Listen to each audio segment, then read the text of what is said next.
अहम खबर आप तक पहुंचाएं। जस्टिस काजी फाइज ईसा केस का फैसला महफूज कर लिया गया है, जो कि 4 बजे सुनाया जाएगा। तैयब बलोच इस बारे में मजीद बताएंगे। जी तैयब बताइएगा, फैसला महफूज कर लिया गया है, 4 बजे सुनाया जाएगा। जी बिल्कुल ऐसा ही है। जस्टिस उमर अता बंदियाल की सरबराही में 10 रुकनी लार्जर बेंच ने जस्टिस काजी फैज ईसा के खिलाफ जाती रेफरेंस से मुतल्लिक दरखास्तों की समाअत की और आज जो है वो जस्टिस काजी फैज ईसा के जो वकील थे मुनीर मलिक, उन्होंने दलाइल दिए और जवाब आज उनका मुकम्मल हो गया। एसोसिएशन की जानिब से दलाइल दिए गए। रजा रब्बानी सुप्रीम कोर्ट की जानिब से दलाइल दी, इफ्तिखार गिलानी ने पख्तूनख्वा बार एसोसिएशन की जानिब से दलाइल दी, हामिद खान पाकिस्तान बार कौंसिल और सुप्रीम कोर्ट बार एसोसिएशन की जानिब से दलाइल दिए और इन तमाम बार एसोसिएशन की जानिब से जस्टिस काजी फैज ईसा के खिलाफ रेफरेंस को खारिज करने की इस्तदा की गई और ये कहा गया कि जस्टिस काजी फैज ईसा के खिलाफ जो रेफरेंस दायर किया गया है वो मबनी है। जब इनके तमाम से दलाइल मुकम्मल होगा तो अदालत के सरबराह जस्टिस उमर अता बंदियाल का ये कहना था कि हमने चाहिए होगा आप सबके दलाइल मुकम्मल होते हैं और हम चाहते हैं कि हम जजेस जो है वो आपस में जो है वो मुशावरत कर लें और इसी वजह से अदालत ने जो वक्त दिया है वो ये तय है कि फैसला जो है वो आज शाम 4 बजे सुनाया जाएगा और इस पर अब जजेस जो है वो उस पर चले गए हैं। शाम 4 बजे शाम को बैठ कर जो है वो जस्टिस काजी फैज ईसा के मुकदमे से मुतल्लिक जो है वो फैसला सुनाया। देखना होगा क्या सुप्रीम कोर्ट की जानिब से क्या फैसला आता है, क्योंकि ये एक अहम केस है। काम सुप्रीम कोर्ट में इसमें जितने भी फरीक थे, जितने भी दरखास्त गुजार थे, उन सबके दलाइल जो है वो मुकम्मल हो चुके हैं और दलाइल मुकम्मल होने की बुनियाद पर अदालत ने फैसला महफूज किया है जो अब 4 बजे सुनाया जाएगा। जी 4 बजे इस केस का फैसला सुनाया जाना है। 10 रुकनी लार्जर बेंच ने केस की समाअत की है। जस्टिस काजी फाइज ईसा पर सदारती रेफरेंस के खिलाफ दरख्वास्त पर सुप्रीम कोर्ट में आज केस की समाअत हुई और तमाम दलाइल मुकम्मल कर लिए गए, जिसके बाद फैसला महफूज कर लिया गया है और 4 बजे का वक्त दिया गया है कि 4 बजे इस केस का फैसला सुनाया जाएगा। वफाक के वकील फ़ारूक नसीम ने FBI की दस्तावेज़ बमुहर लिफाफे में अदालत में जमा करा दी थी और इसके अलावा जस्टिस उमर अता बंदियाल ने रिमार्क्स दिए थे कि हम अभी इस लिफाफे का जायज़ा नहीं लेते। अदालती कार्रवाई आज क्या रही, किसकी जानिब से क्या दलाइल दिए गए, जिसके बाद ये फैसला महफूज किया गया, हमारे नुमाइंदे हमें अपडेट कर रहे हैं, आगाह कीजिएगा।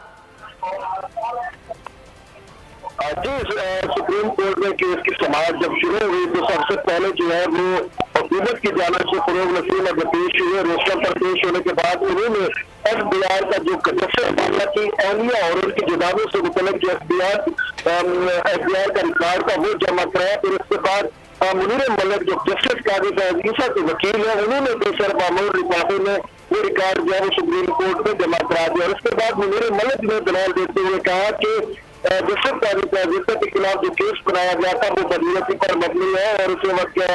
उनको ये भी कहना था कि हम सबको मालूम है कि जस्टिस काजी फैज ईसा को पूरी अदलिया में सिंगल आउट किया गया। फिर उसके बाद उनका ये भी कहना था कि जस्टिस काजी फैज ईसा के अहल अयाल की जो है वो जसूसी की गई, पाकिस्तानी किसी लोगों ने जसूसी की, बल्कि उनका ये कहना था कि बरतानिया में एक जसूसी कंपनी को हायर किया गया और उन्होंने जसूसी की, जिसकी वजह से काजी फैज ईसा के अहल को शदीद परेशानी का भी सामना करना पड़ा और उनको हरासा भी किया गया। इसके साथ साथ उनका ये भी कहना था कि जस्टिस काजी फैज ईसा की अहलिया की जितनी भी प्रॉपर्टी है दूसरे जस्टिस काजी ईसा का कोई ताल्लुक नहीं है, क्योंकि उनकी अहलिया जो है वो खुद कफील अताम है। तो ये भी कहना था कि आप उनकी अहलिया ने तमाम मनी ट्रेल और सबूत के साथ जो है वो अदालत को दे दिया और उन्होंने बता दिया है कि किस तरीके से जो है वो लंदन में प्रॉपर्टीज या वो 2014 में खरीदी गई। इसके साथ साथ उनका ये भी कहना था कि जहाँ पे कंफ्यूजन आ रही है, कंफ्यूजन ये आ रही है कि उनके टैक्स इनकम टैक्स जो है वो 1 साल का या 2 साल का जमा नहीं है। तो इस पर उनका ये कहना था कि वो जब लंदन में मुकीम थी और 180 दिन से ज्यादा अर्सा वो लंदन में मुकीम रही है, जो पाकिस्तानी कोई शख्स बाहर के मुल्क में 180 दिन से ज्यादा रहे तो फिर वो 2 साल का टैक्स जो है उससे भी बड़ा हो जाता है। इसके साथ साथ उनका ये भी कहना था कि दूसरी वजह ये भी थी कि पाकिस्तान के भी वो कानून जो है वो तब्दील हो गया था, तो इसी वजह से उनको इस नए कानून का पता नहीं था, जिसकी वजह से उनका इनकम टैक्स जो है वो जमा नहीं हो सका, किसी वजह से कंटिया नहीं। फिर उन्होंने ये भी कहा कि अफसोस से कहना पड़ता है कि FPR और स्टेट बैंक ऑफ पाकिस्तान के पास तमाम रिकॉर्ड मौजूद है, लेकिन 13 माह से उनकी आइडिया को भी नहीं सुना गया। तो ये दलाल से जो जनाब का जो जस्टिस काजी मलिक की जानिब से दिया गया। फिर उसके बाद जो है वो बार एसोसिएशन की जानिब से इफ्तिखार गिलानी पेश हुए। उन्होंने KP के बार का मुकदमा जो है वो अदालत के अंदर पेश किया और उनका ये कहना था कि हम बतौर बार ये समझते हैं कि जस्टिस काजी फैज ईसा के ऊपर जो रेफरेंस बना है वो बदनीयती पर मबनी है और ये रेफरेंस अदली आज़ादी पर जो है वो आज होगा। इसके साथ साथ उनका ये भी कहना था कि जस्टिस काजी फैज ईसा के खिलाफ जो रेफरेंस बनाया जाना था वो कानून के मुताबिक नहीं बना। इसके हवाले से वफाकी कमीना की हरगिज़ मंजूरी नहीं ली गई। इसके साथ साथ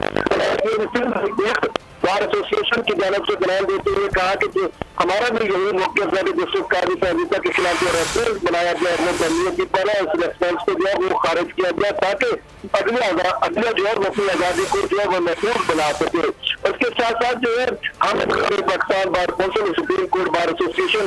की जानिब से यही बयान दिया और उनका यही कहना था कि ये जो रेफरेंस है ये बदनीयती ज़ाहिर करता है उसको खारिज किया गया। तो जब बार एसोसिएशन के वकला के तमाम के बयान मुकम्मल हो गए तो फिर उस पर जस्टिस उमर अता बंदियाल ने कहा कि हम भी यही चाहते हैं कि अदलिया के ऊपर भी आंच ना आए और उसके साथ साथ उनका यही कहना था कि हम देखेंगे कि वाकई इस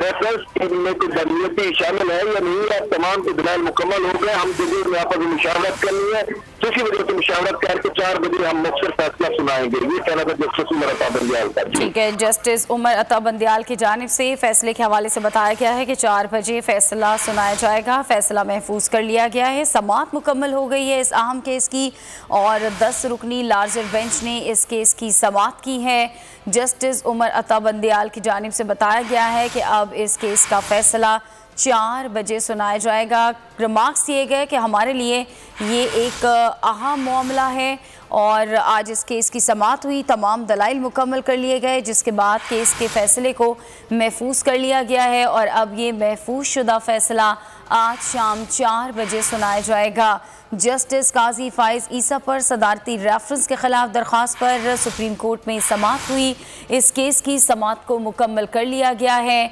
तमाम फरीकैन की जानिब से दलाइल दे दिए गए हैं और अब केस की समाअत मुकम्मल हो चुकी है जिसके बाद 4 बजे का वक्त दिया गया है कि 4 बजे इस केस का फैसला सुनाया जाएगा। तैयब बलोच हमारे साथ मौजूद हैं। तैयब, इस केस के पस मंज़र के हवाले से भी आगाह कीजिएगा हमारे नाज़रीन के लिए।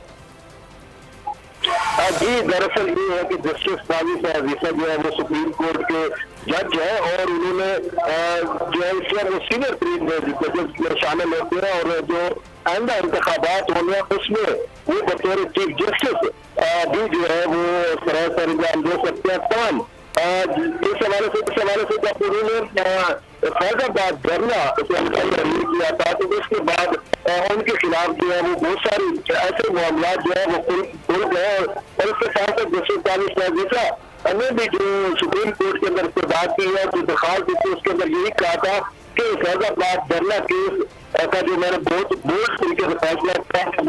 जो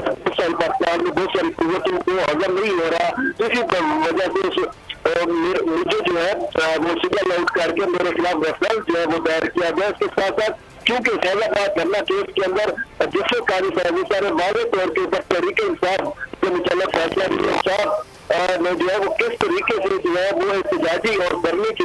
सियासत करती है और सियासत से उन्होंने किस तरीके से मुल्क को नुकसान पहुंचा। तो MQN की जो जमातें थी, ठीक है तैयब बलोच साथ रहिएगा, इस अहम केस के हवाले से हम बात करेंगे। हमारे साथ मौजूद हैं माहिर कानून शाह खावर साहब, बहुत शुक्रिया वक्त देने के लिए। फरमाइएगा, 4 बजे दलाइल मुकम्मल कर लिए गए हैं, क्या तवक्को की जा रही है? देखिए, ये पाकिस्तान की जो जुडिशल हिस्ट्री है उसका एक बड़ा अहम केस है। ये उसकी वजह ये है कि ये एक वैसे इससे पहले एक नज़ीर मौजूद है जब इफ्तिखार चौधरी साहब को जब उनका सुप्रीम जुडिशल काउंसिल में भेजा गया था तो इसी तरह की एक पिटीशन जो है वो फाइल की गई थी सुप्रीम कोर्ट ऑफ पाकिस्तान की ओरिजिनल ज्यूरिसडिक्शन में और उस फैसले में भी उन्होंने ये जो है होल्ड किया था सुप्रीम कोर्ट ऑफ पाकिस्तान ने कि ये रेफरेंस जो है उनके खिलाफ बनता नहीं है और उसकी प्रोसीडिंग्स को उन्होंने सेट असाइड कर दिया था। पिटीशन ये अभी भी सुप्रीम कोर्ट के सामने थी 10 मेंबर्स बेंच के, जिसमें उन्होंने एक तवील आर्गूमेंट्स के बाद इसकी हेयरिंग्स करने के बाद आज फैसला महफूज कर लिया। और इसके बड़े मुज़म्मरात होंगे कानूनी और आईनी।